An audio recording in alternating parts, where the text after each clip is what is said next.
اعوذ باللہ من الشیطان الرجیم بسم اللہ الرحمن الرحیم۔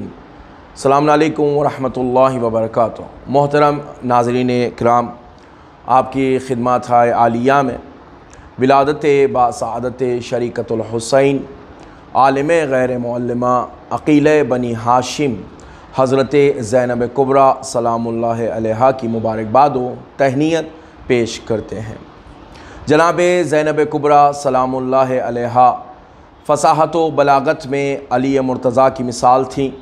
تو حلم و صبر میں بھائی حسن مجتبیٰ کی مثال، اور عفت و حیا میں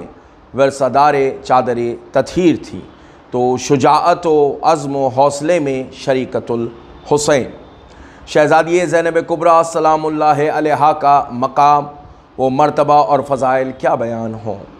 جس کے نانا سید الانبیاء، جس کے بابا سید الاوصیاء، جس کی ماں سیدۃ نساء العالمین، جس کے بھائی سید شباب اہل الجنہ، ساری سیادتیں اور سرداریاں اللہ نے جنہیں عطا کر دی ہوں، وہ گھرانے میں جو پروان چڑھی ہے وہ جناب زینب کبریٰ سلام اللہ علیہا ہیں۔ حضرت علی مرتضیٰ و حضرت فاطمۃ الزہرا سلام اللہ علیہما کے یہاں یہ پہلی دختر کی ولادت ہے۔ یکم شعبان 5 ہجری قدر اختلاف کے ساتھ 5 جمادی الاولیٰ بھی ولادت کی تاریخ کو بیان کیا گیا ہے، اور اوائل شعبان یعنی یکم شعبان بھی تاریخ ولادت بیان کیا گیا ہے، اور کسی نے 6 شعبان بھی بیان کیا ہے۔ بہرحال شہزادی زینب کبریٰ سلام اللہ علیہا کی ولادت کے بعد شہزادی کونین حضرت فاطمۃ الزہرا سلام اللہ علیہا نے جناب زینب کبریٰ کو حضرت علی علیہ السلام کی آغوش میں دے کے فرمایا، اے ابوالحسن، اس دختر کا، اس بچی کا کوئی نام تجویز فرمائیں۔ حضرت علی مرتضیٰ نے فرمایا، اے بنت رسول خدا، میں سرکار دو عالم پر کیسے سبقت کر سکتا ہوں، اس دختر کا نام وہی رکھیں گے۔ سرکار دو عالم کو اطلاع دی گئی جناب زینب کبریٰ سلام اللہ علیہا کی ولادت کی، سرکار تشریف لائے، اور حضرت علی مرتضیٰ نے سرکار دو عالم کی آغوش میں جناب زینب کبریٰ کو رکھا اور فرمایا، حضور اس دختر کا کوئی نام تجویز فرمائیں۔ سرکار دو عالم نے ارشاد فرمایا، اے علی،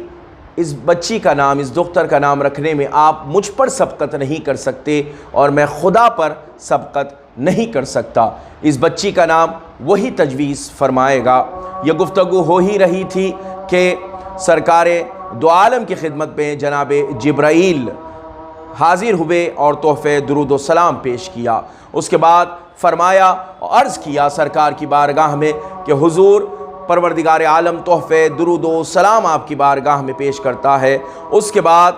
یہ تجویز رکھی ہے کہ اس بچی کا نام، اس دختر کا نام جناب زینب رکھا جائے، اور زینب یہ نام جناب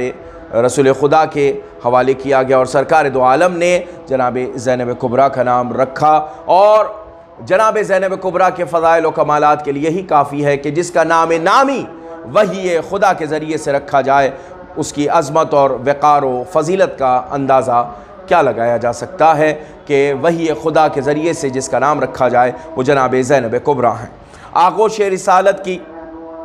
پلی ہے، آغوش ولایت و عصمت و امامت و طہارت میں پروان چڑھی ہے جناب زینب کبریٰ۔ شہزادی جناب زینب کبریٰ کا ہر عمل تائید رسالت کا حامل ہے۔ غور فرمائیے، اگر کوئی یہ کہتا ہے کہ صحابی اور صحابیات کا احترام لازم ہے، تو پھر جناب زینب کبریٰ دختر رسول بھی ہے، آغوش رسالت میں پروان بھی چڑھی ہے، اور صحابیات میں، اگر آپ یہ مانتے ہیں تو صحابیات میں بھی شامل ہیں۔ تو لہٰذا اب فیصلہ کرنا ہے کہ جناب زینب کبریٰ، شہزادی زینب کبریٰ سلام اللہ علیہا کا عمل، کردار، خطاب، خطبات رسالت و امامت و ولایت کے پرتوں میں ہوں گے، یعنی جناب زینب کبریٰ کا ہر عمل تائید رسالت میں کیا ہوا عمل ہوگا۔ اگر جناب زینب کبریٰ کسی کو کہتی ہے کہ تو دین سے خارج ہو گیا، تو یہ جناب زینب کبریٰ نہیں کہہ رہی ہیں، بلکہ آغوش رسالت میں پروان چڑھی ہوئی بی بی کہہ رہی ہیں۔ اگر جناب زینب کبریٰ کسی کو یہ کہتی ہے کہ تیرا دین اسلام سے کوئی تعلق نہیں ہے تو یہ وہ بی بی کہہ رہی ہے جو رسالت کی آغوش میں پروان چڑھی ہوئی ہے۔ چنانچہ یزید کو اس کے دربار میں للکار کے لہجے علی میں اور فصاحت و بلاغت سے علی مرتضیٰ میں علی کی شیر دل بیٹی جناب زینب نے فرمایا تھا فقد قیدک وسعیک وناسب جہدک فواللہ لا تمحو ذکرنا ولا تمت وحینا۔ اے یزید جتنا مکر و فریب کرنا ہے کر لے، جتنی سعی و کوشش کرنا ہے کر لے، فواللہ اللہ کی قسم تو ہمارے ذکر کو مٹا نہیں سکتا اور نہ ہی ہمارے وحی کے آثار کو مٹا سکتا ہے۔ یہ جناب زینب کبریٰ کا وہ خطبہ جو دربار شام میں ٹھہر کر یزید کو للکار کر علی کی شیر دل بیٹی جناب زینب کبریٰ نے یہ خطبہ ارشاد فرمایا تھا کہ جس کے بعد دربار میں ایک سناٹا چھا گیا تھا کہ علی مرتضیٰ کی بیٹی نے لہجہ حیدر کرار میں خطبہ دے کر کہا تھا ہمارے ذکر کو تجھ میں اتنی ہمت نہیں ہے، تو جو کرنا ہے کر لے، لیکن ہمارا ذکر مٹنے والا نہیں ہے۔ اور یقیناً جناب زینب کبریٰ نے یزید کے دربار میں جو بات کہی تھی آج ہم اور آپ دیکھ رہے ہیں،